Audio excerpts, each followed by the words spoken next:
Da jeg skulle ta hovedfag, så ble det altså da pollenanalyse, eller vegetasjonshistorie, eh, knyttet til arkeologi.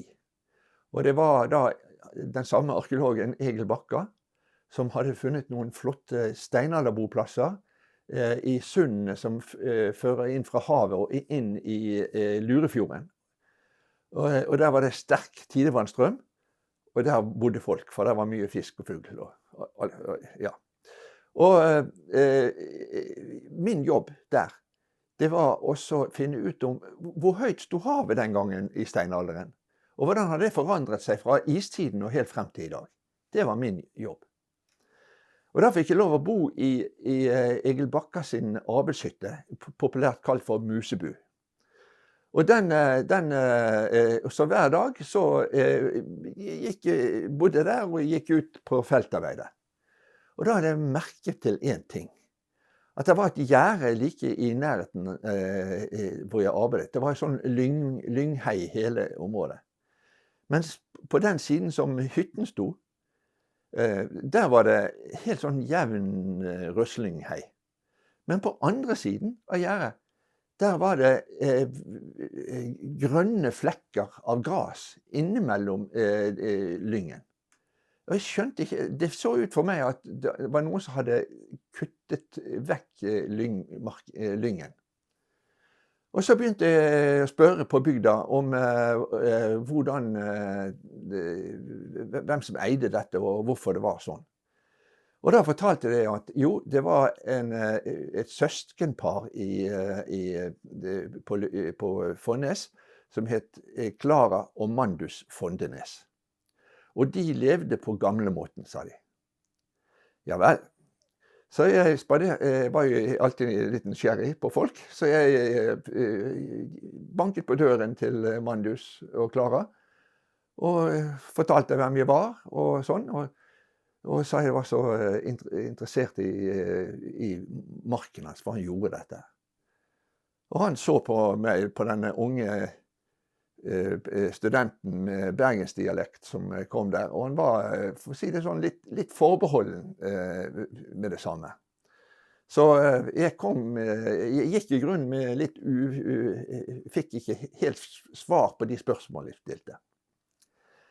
Men så var det slik at Mandus, han hadde en hest. Og hesten, den gikk i utmarka hver dag. Når den var ferdig med dagens arbeid, så var det ute.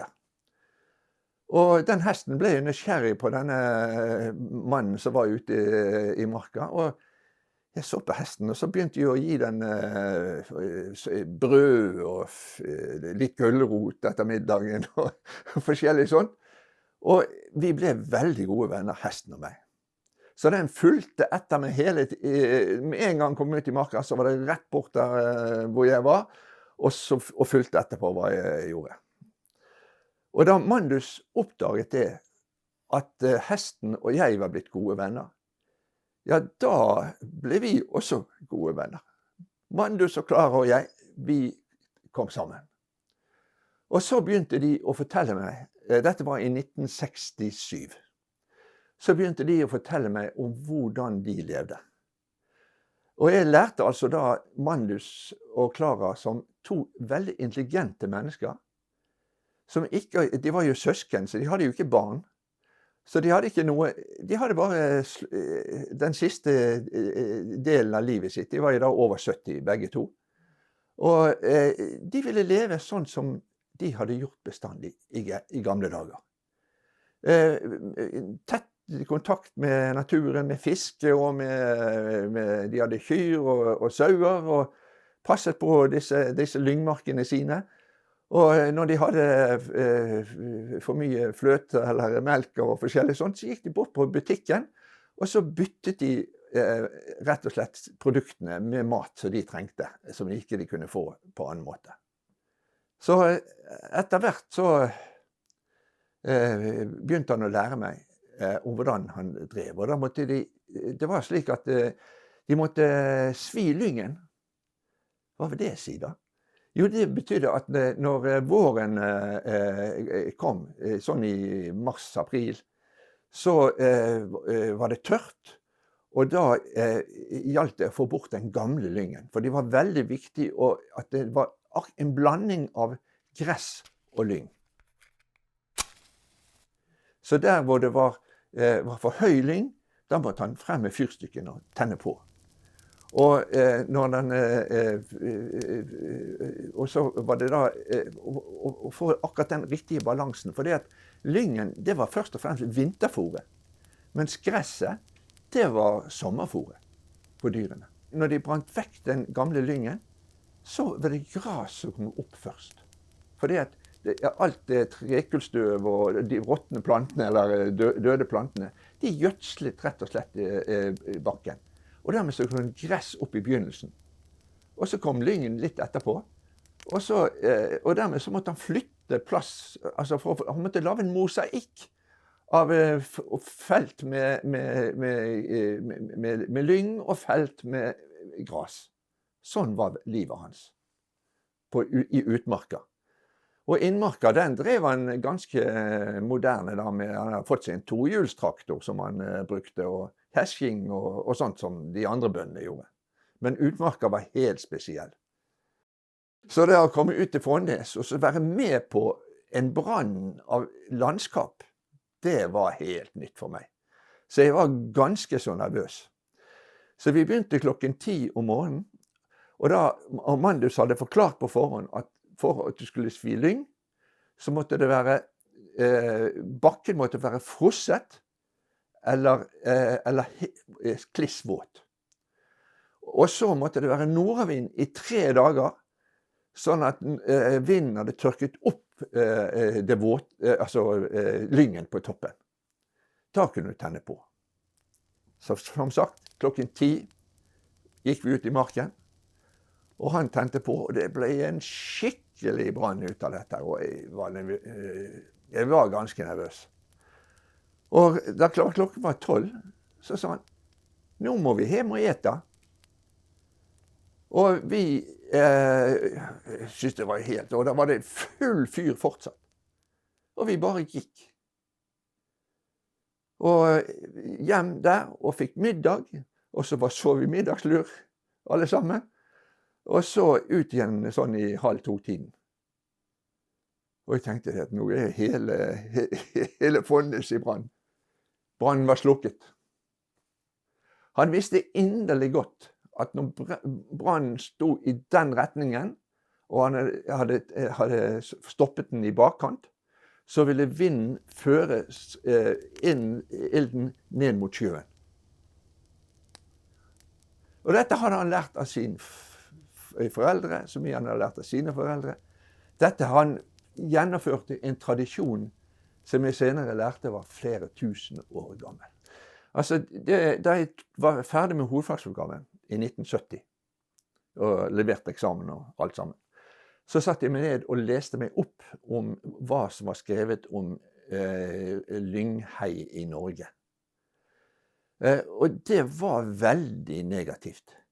Det var stort sett etnologer og eventyrfortelleren Moe og Bjørnson. Og, de syns altså denne trefrie stripen langs med kysten av Norge, og disse bitte små gårdene som lå der, det var altså det fattigste av Norge. Og Stjerne Bjørnson snakket jo om skogplantingen, hvor viktig det var, plante tre, og det vokser når du sover, og så videre. Så det var en veldig press på slutten av 60-tallet om at folk måtte plante skog. Så jeg ble altså, de andre bøndene på Fonnes, de hadde jo delvis sluttet med å bruke lyngheine. De bare begynte å plante skog. Eller brukte ikke utmarken i det hele tatt. Og da skjønte jeg det at dette landskapet her, det er ikke sikkert det varer så lenge. Så jeg begynte da, og jeg undersøkte også, jeg leste jo den europeiske litteraturen. Og da kom vi sør til Danmark og nedover, og der er det jo lyngheine kalt heden. Og heden, det var jo liksom naturen i Danmark. Akkurat som vi reiser opp på stølene, til alle jentene opp i stølene, og alt som det livet som var på stølene med kyr og beite og alt sammen. Der ligger det norske hjertet. Og sånn var det om heden vi kommer til Tyskland og videre sørover. Så dette ville jeg gjøre noe med. Og så i 1970 så fikk vi plutselig høre at det skulle komme storindustri på Mongstad. Det var litt ulikt, det var ikke helt sikkert om det skulle bli aluminiumskraftverk, eller det skulle bli olje, eller hva det var. Men det skulle i hvert fall komme storindustri. Og da hadde jeg faktisk erfaring fra sommerjobbene mine som arkeolog. For da hadde jeg jo, vi var jo da på vassdragsreguleringer, vi var i forbindelse med veibygging og så videre. Og da visste jeg det at da har jo da den som bygger ut en del forpliktelser i forhold til arkeologi i hvert fall. Men her det også, jeg skjønte jo det at dette for meg fantastiske landskapet, det ville forsvinne. Og hvis dette ble en sånn storindustri, så var det jo da en mulighet til å se også på naturen omkring. Hvordan har folk levd i dette området? Og hvor gammelt det egentlig, dette med Lyngmarken? Og vel, min professor Fegri, han sa det at det var fimbulvinteren sin skyld. At det var en klimaforverring 500 år før Kristi fødsel, som hadde ført til at rett og slett det var så elendig at skogen langs med kysten forsvant. Og at de menneskene som hadde bodd der, de måtte bare tilpasse seg og gjøre det beste ut av en vanskelig situasjon. Så jeg synes dette var veldig spennende. Dette ville jeg gjøre. Så jeg satt meg ned etter en stund og begynte å skrive på en søknad som jeg tenkte jeg skulle sende til Forskningsrådet. Først var det en søknad for meg selv for å finne ut av dette Lyngheilandskapet. Men så tenkte jeg på at dette jo noe større enn meg. Jeg vegetasjonshistoriker. Skal de holde på med dette, så må vi være mange flere som holder på. Vi måtte ha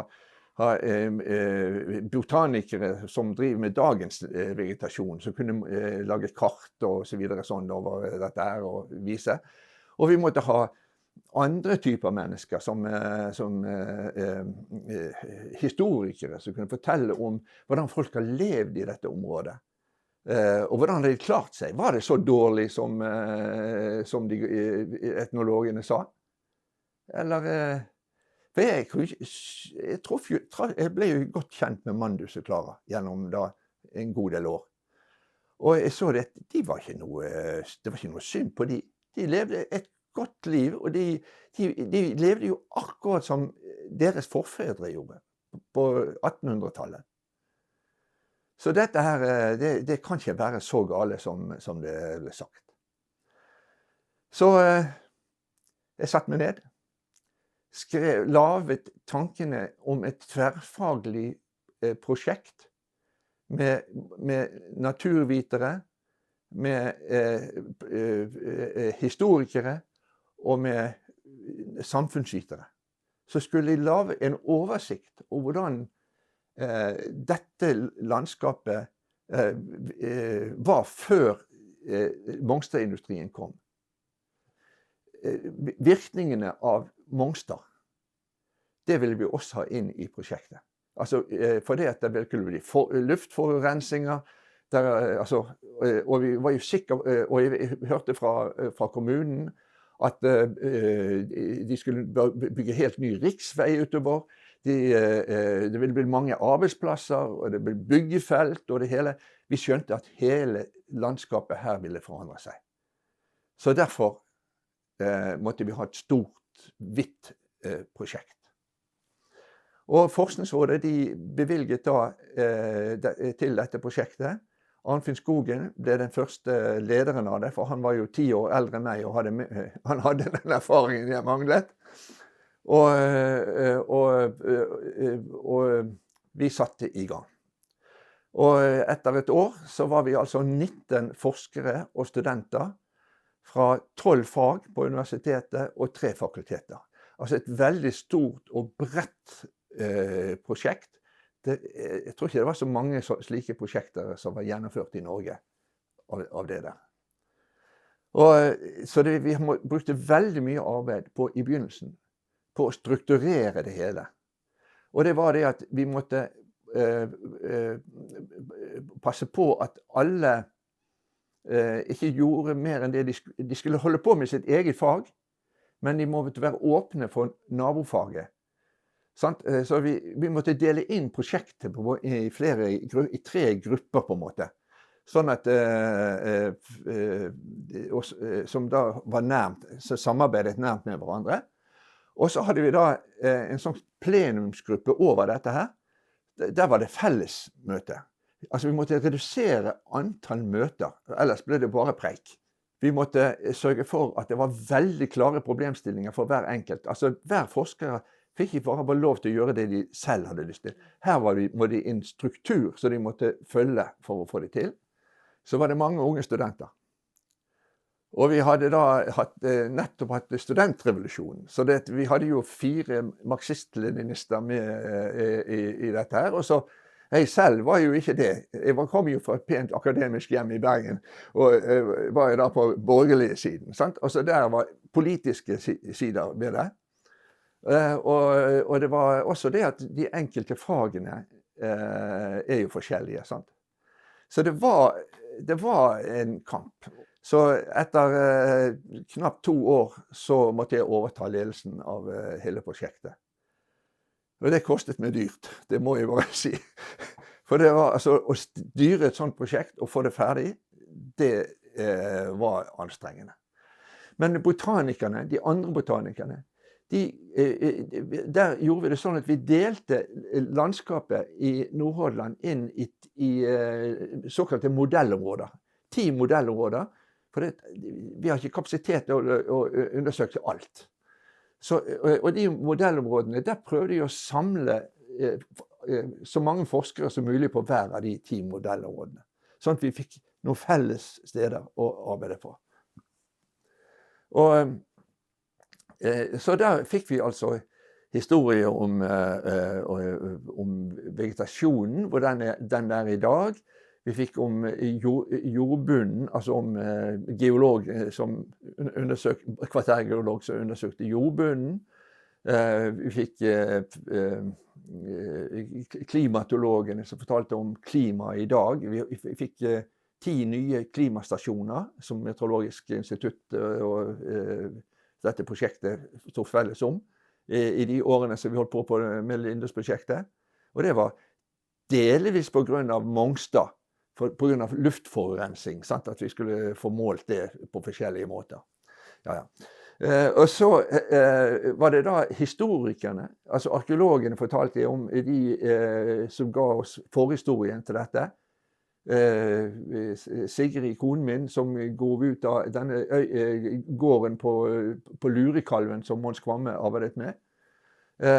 Og historikerne som fortalte da om driftsformene i jordbruket, og om befolkningsøkningen, hvordan den har vært gjennom tidene.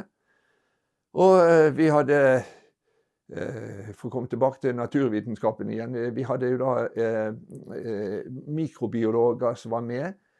Så det kom ut mange publikasjoner fra Lindås-prosjektet. Vi hadde en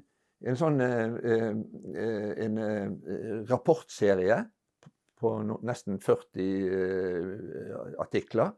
Og så hadde vi da selvfølgelig internasjonale tidsskrifter og norske tidsskrifter og populærvitenskapelige saker.